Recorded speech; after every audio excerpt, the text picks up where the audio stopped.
아침 북성에 오신 여러분들을 환영하고 축복합니다. 하나님께서 우리에게 새로운 날을 허락하셨는데요. 새로운 날을 걸맞는 새로운 은혜로 오늘 하루 우리의 인생을 지킬 줄 믿습니다. 오늘은 하나님을 모독하지 말라라는 제목을 가지고 출애굽기 22장 28절부터 31절까지 말씀을 살펴봤으면 좋겠습니다. 우리 28절 말씀 같이 한번 읽어볼까요? 너는 재판장을 모독하지 말며 백성의 지도자를 저주하지 말지니라. 어제 우리는 가난한 자에게 이자를 받지 말라라는 명령을 살펴봤습니다. 그 의미는 가난한 자를 돌보고 그들을 도울 수 있어야 된다는 뜻이라고 배웠죠. 그렇다면 왜 우리가 가난한 자를 돌봐야 됩니까? 하나님의 자비 때문이에요. 정말 하나님의 자비를 우리는 맛본 사람이잖아요.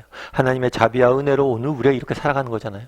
이런 자비와 은혜를 맛봤다면 우리도 다른 누군가에게 자비를 베풀어야 되는 거예요. 그래서 우리의 문제는 뭐냐면 하나님의 자비와 은혜를 모르는 거예요. 알고 베풀 줄 아는 사람이 되어야 됩니다. 그런 다음에 오늘 본문에서 뭐라고 되어 있냐면 너는 재판장을 모독하지 말라라고 되어 있어요. 근데 이 재판장이라고 성경에 되어 있지만 오늘 본문에 되어 있잖아요. 이것은 하나님을 의미하는 거예요. 다르게 말하면 하나님을 모독하게 하지 말라는 거예요. 모독하지 말라는 거예요. 그렇다면 하나님을 모독한다는 건 뭘까요? 어떻게 하면 하나님을 모독하는 거예요? 그리고 어떻게 하면 하나님을 모독하지 않는 거예요? 이것은 앞에 다룬 가난한 자들의 문제와 관련이 있습니다. 여러분 헐벗고 굶주린 자가 있다고 생각해 보십시오. 아무도 그를 돕지 않아요. 그래서 정말 그가 헐벗고 굶주리다가 굶어 죽어요. 그럼 그 사람은 어떻게 되겠어요? 하나님을 원망할 거 아니에요. 하나님에 대해서 모른다 할지 신을 원망할 거 아니에요.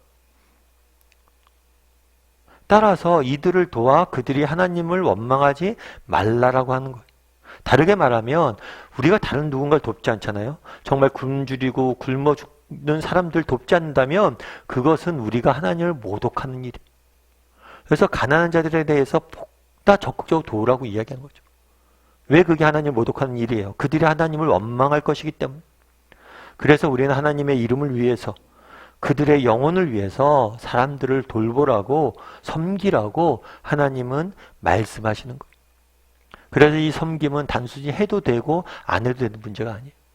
적극적으로 우리에게 주시는 명령이고 가난한 자를 돌보는 건 우리에게 적극적으로 주신 명령이고 보다 근본적으로는 하나님을 위해서 그 사람들을 위해서가 아니라 하나님을 위해서 이 일들을 할 수 있어야 된다는 거예요. 그럼 우리는 어떠냐는 거죠. 다른 사람을 돌보는 걸 정말 하나님의 명예를 위해서 하나님을 돌보지 않는 것을 하나님을 모독하는 것이라 생각하고 적극적으로 그 사람들을 돌보려고 노력하는 사람인지 돌아볼 필요가 있습니다. 예전에 제가 미라클이라는 책을 한 권 소개해 드린 적이 있죠. 이 책 같은 경우에는 박유란 청년이 쓴 책이에요. 이 청년 같은 경우는 외국계 패션 회사에 인턴으로 있었어요. 열심히 인턴으로 있다가 정규직으로 발령이 났죠. 그래서 정규직 발령이 나서 너무나 기뻐서 친구들과 파티를 벌린 거예요. 근데 이 파티 때 사고를 당한 거죠. 술을 너무 많이 먹어서. 사고를 당해서 전신마비 진단을 받게 됩니다. 하루아침에 온몸을 쓰지 못하고 가만히 누워있게 된 거예요. 그래서 그때 정말 어머니가 정말 그 소식을 듣고 엉엉 우는데 그 모습이 아직도 기억난다고 그러더라고요. 얼마나 그렇겠어요. 정말 그렇게 이쁘게 해주지 키운 자녀가 그렇게 쓰러져 죽었어요. 쓰러져 전신마비가 됐으니까. 그리고 다행히 조금씩 회복됐어요. 말도 할 수 있고. 그리고 나중엔 휠체어를 타고 다닐 정도로 이렇게 됐다고 그러죠. 그런데 병원에서 자기가 이제 있을 때, 병원에서 치료받고 있을 때 병원에 있는 기도실에 가서 기도를 했대요. 기도를 하는데 자기가 정말 처음으로 다른 사람을 위해서 기도해봤대요. 왜 다른 사람을 위해서 기도해봤냐? 자기가 전신마비 진단을 받았잖아요. 그래서 온몸을 못 쓰고 이렇게 말만 하고 고개만 움직일 수 있었잖아요. 그런데 자기가 같이 쓰는 병실 옆에 있던 어머니가, 다른 친구 어머니가 참 우리 아들이 저 박이처럼만 됐으면 좋겠다. 그게 무슨 얘기예요? 정말 온몸이 전신마비에도 침대에 누워있는데 나처럼 되면 좋겠다고 자기 아들이. 그런 이야기가 하는 경우가 어디 있어요? 근데 알고 보니까 그 어머니의 아들은 똑같은 비슷한 사고를 당했는데 말조차 못하는 거예요. 이 청년은 말이라도 하던데, 박이라는 청년은 말이라도 하는데 그 아들은 말조차 못하는 거예요. 그래서 정말 몸은 움직이지 못해도 말이라도 할 수 있었으면 좋겠다 이렇게 이야기한 거죠. 참 그 얘기를 듣고 정말 가슴이 아팠대요. 그래서 병원에서 기도하는데 자기가 평소에는 다른 사람을 위해서 기도하지 않는데 그 병원에서 자신의 회복도 위해서 기도했지만 다른 사람을 위해서 기도하대. 기도하는데 자기야 뭐 이렇게 파티 벌리고 놀다가 사고 나서 그건 내 잘못이니까 그렇다 치더라도 저 사람들은 자신의 잘못도 아닌데 다친 사람들이던데 정말 너무 억울하지 않냐고. 하나님 저 사람들을 왜 저래야 돼요? 하나님 이거 불공평한 거 아니에요? 이렇게 기도했대요. 그랬더니 그때 하나님 주신 말씀이 있대. 그건 뭐냐면 야 불공평해 보이냐? 저 사람들이 억울해 보이냐? 저 사람들이 너무나 가슴이 아프냐 상황들이? 그러면 네가 도와라. 내 손과 발이 되어 내가 도와라. 라고 이야기했다는 거. 여러분 우리는 어때요? 정말 우리 말은 잘하잖아요. 세상에 불공평한 거, 불합리한 거 이런 것들 보면 왜 이 세상이 이러냐고. 왜 세상에 고통이 가득하냐고. 우리 항변하잖아요. 우리 마음에 그런 게 있잖아요. 그런데 정말 하나님께서 뭐라고 이야기해요? 내가 도우라는 거예요. 내가 도우라는 거예요. 이건 우리에게 대한 명령이에요. 하나님이 손과 발이 없지 않습니다. 하나님 부족한 것들이 없지 않으세요. 그분의 능력이 부족하지 않아요. 언제든지 지금이라도 하시려면 모든 걸 하실 수 있어요. 그런데 왜 우리를 통해서 우리에게 도우라고 이야기합니까? 그것들을 통해서 우리가 하나님을 닮아가길 원하는 거예요. 하나님의 마음을 알고 정말 섬기는, 다른 사람을 세워가는 기쁨을 누리길 원하는 거예요. 다르게 말하면 우리를 위해서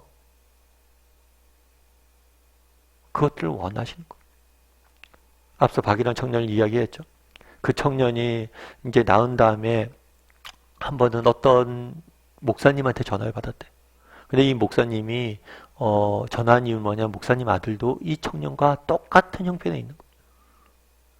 그래서 목사님이 전화하는데 눈물 흘리며 전화를 했대.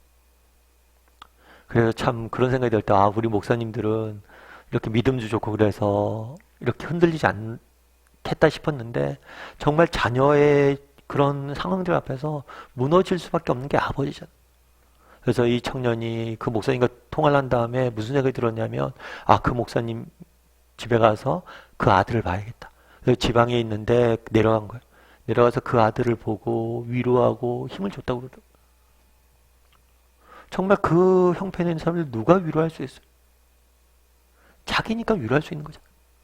그 고통을 내가 먼저 당하고 이겨냈으니까 위로할 수 있는 거죠. 그래서 이 고통마저도 의미가 있고 이 고통을 통해서 내가 다른 사람 섬길 수 있다는 걸 깨달았다. 여러분 그날에 정말 하나님께서 나를 모독하지 마라. 모독하게 하지 마라. 사람들이 정말 가난하고 헐겁고 정말 고통 중에 있는 사람들이 나를 원망하는 것을 너희가 그냥 지켜보지 마라. 너희가 내 손과 발이 돼서 그들을 도와라. 라고 말씀하십니다. 그것이 오늘 우리에게 주는 명령이에요. 나는 이 부분에 대해서 얼마나 정말 알고 있는지, 하나님의 손과 발이 돼서 그들을 돌보고 있는지 돌아봤으면 좋겠어요. 그리고 그런 사람이 되었으면 좋겠어요. 그래서 우리가 일상을 살아가면서도 정말 삶의 작은 순간이라도 내 주변에 있는 약한 사람들, 우리의 도움이 필요한 사람들을 돕고 섬기고 그것들을 통해서 정말 하나님의 손과 발이 돼서 섬김의 기쁨을 누릴 줄 아는 저와 여러분이 되기를 주님의 이름으로 소원합니다.